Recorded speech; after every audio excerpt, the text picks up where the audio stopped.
The rain was heavy that night. Manhattan's skyline blurred behind a sheet of silver, and Evelyn Carter pressed her coat tighter around her body as she crossed the empty street. Her heels clicked against the wet pavement, echoing like gunshots in the silence. She wasn't supposed to be here. Not tonight. Not after what she'd done. Her phone buzzed again. You can't hide forever. The message had no name, no number, just those 5 words, cutting through her like a blade. Evelyn swallowed hard and kept walking. The past had caught up, and it wore the face of a man she had once loved, a man she thought was dead. 2 years earlier, Evelyn met Adrian Black at a gallery opening downtown. He was standing alone, wearing a black suit like it was his second skin. Dark hair, sharp jawline, and eyes that could make lies sound like truth. He smiled when she looked at him. "You don't belong here," he said. "And you do?" She replied, half amused, half annoyed. "I own the place." He wasn't lying. Adrian Black was the investor behind the exhibition, a self-made millionaire. Cold, private, and utterly magnetic. They danced that night. Slow and dangerous. She didn't know then that the man holding her waist had a gun in his jacket and blood on his hands. Adrian was everything she wasn't. Confident, ruthless, unafraid of the dark. Evelyn was light, an art therapist who believed beauty could heal broken things. But opposites attract, and soon he was showing up at her studio unannounced. He'd watch her paint, silent, eyes tracing her like she was a masterpiece. "Why me?" she once asked him. "Because you look at me like I'm human," he said.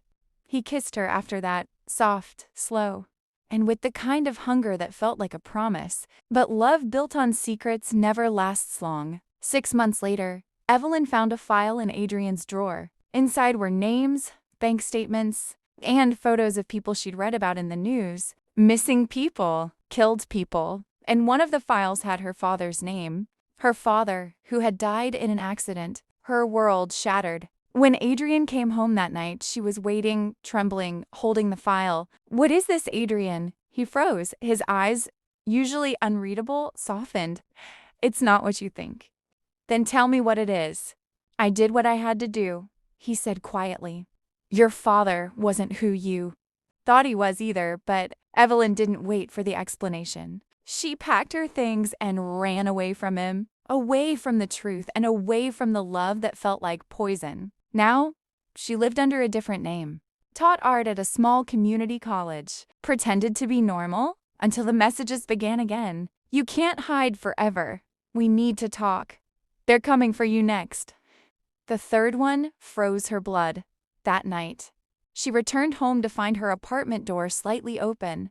The air was heavy, still. She stepped inside, clutching a kitchen knife, and then she heard his voice.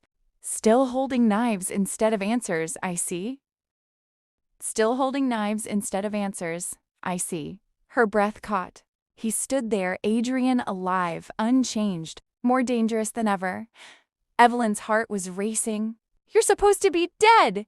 He stepped closer, raindrops glistening in his hair. "You wanted me to be." She didn't know whether to scream or touch him. He was real, the same voice that haunted her dreams. "What do you want?" she whispered. "To protect you." "From what?" "You." "No," he said, eyes dark. "From the people your father worked for. The same ones who tried to kill me." Her knees weakened. "You're lying." "I wish I was." He tossed a photo on the table. Men in suits. "A car explosion?"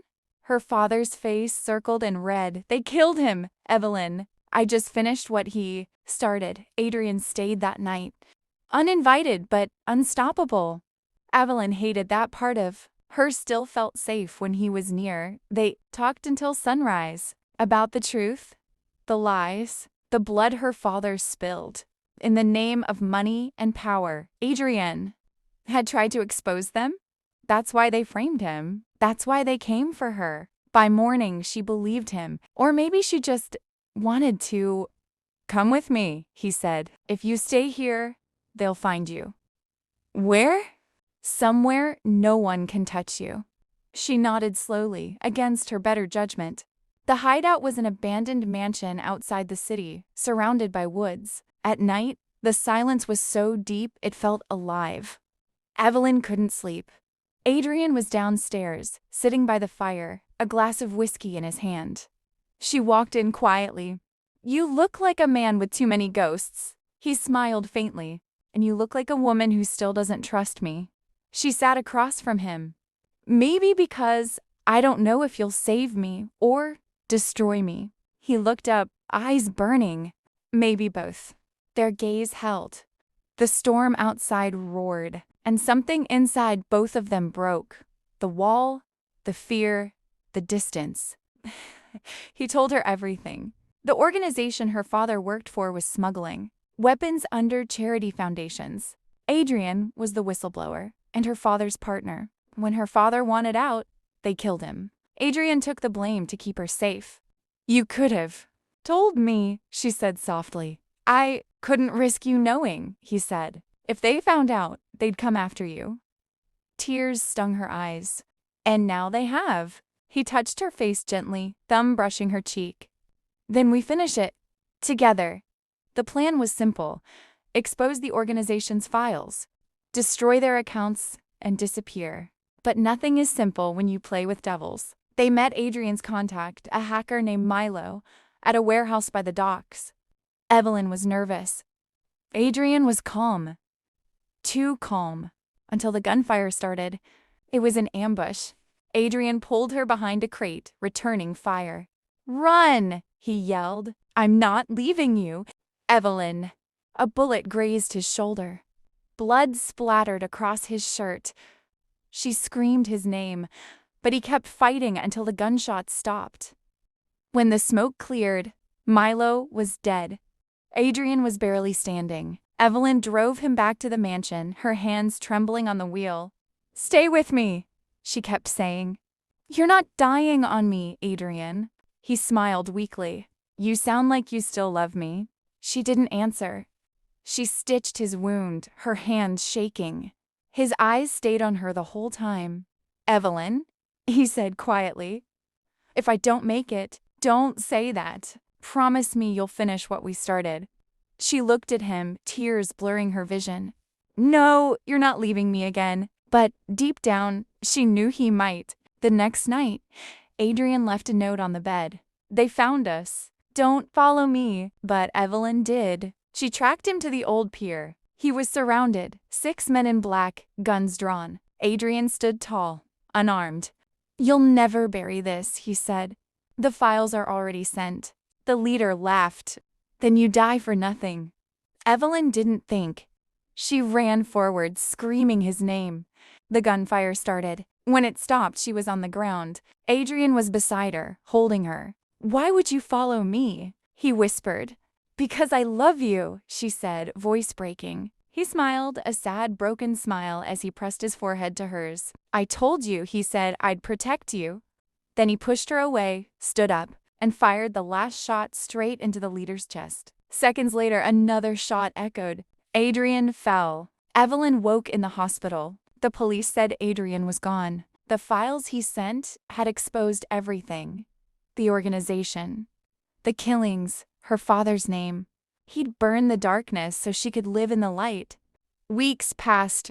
She returned to her studio, painting again, that every brushstroke felt like goodbye. One day, a package arrived. No return address.